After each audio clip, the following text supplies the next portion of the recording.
मुख्यमंत्री योगी आदित्यनाथ ने एक बार फिर सनातन धर्म की महानता पर जोर देते हुए कहा कि सनातन धर्म कभी भेदभाव नहीं सिखाता, यह तो सबके कल्याण का मार्ग दिखाता है।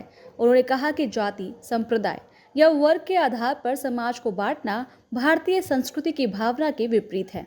योगी जी ने कहा, हमारा धर्म कहता है कि जाति न पूछो, साधु की पूछ लीजिए ज्ञान। सनातन धर्म का मूल तत्व करुणा, सेवा और समानता है। यह वह जीवन दर्शन है जो सबको जोड़ने का काम करता है, तोड़ने का नहीं। मुख्यमंत्री ने आगे कहा कि आज जब दुनिया में मूल्य और संस्कारों का संकट है, तब भारत अपने सनातन मूल्यों के बल पर विश्व को दिशा दिखा सकता है। उन्होंने युवाओं से आह्वान किया कि वे धर्म को आडंबर नहीं बल्कि आचरण के रूप में अपनाएं। योगी जी ने कहा कि राम, कृष्ण और बुद्ध का देश कभी भेदभाव का नहीं बल्कि समरसता का प्रतीक रहा है। उन्होंने सभी से आग्रह किया कि सनातन धर्म की शिक्षाओं को जीवन में उतारकर एक सशक्त और एकजुट भारत के निर्माण में योगदान दें। भारत की परंपरा ने अपनी विरासत को सगुण और निर्गुण दोनों ब्रह्म को की उपासना मान करके आगे बढ़ाया है। हमारे यहाँ निर्गुण ब्रह्म की सबसे बड़ी परंपरा में अगर हम देखते हैं तो देवादिदेव महादेव उस परंपरा के सर्वपूज्य देव माने जाते हैं।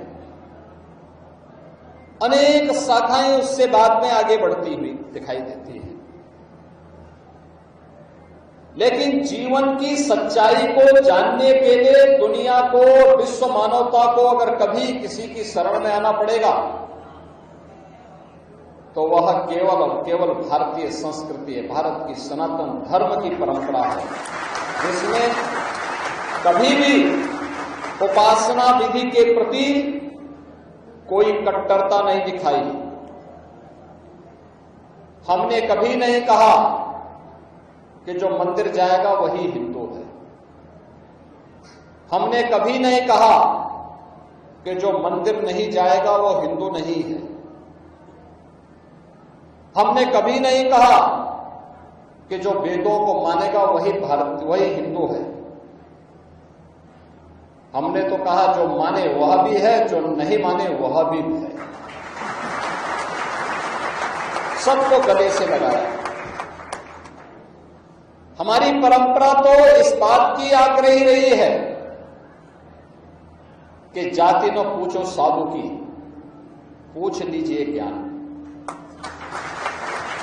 हमने तो संत रामानंद के इस भाव को भी आत्मसात किया है कि जाति पाति पूछे नहीं कोई, हरि को भजे सो।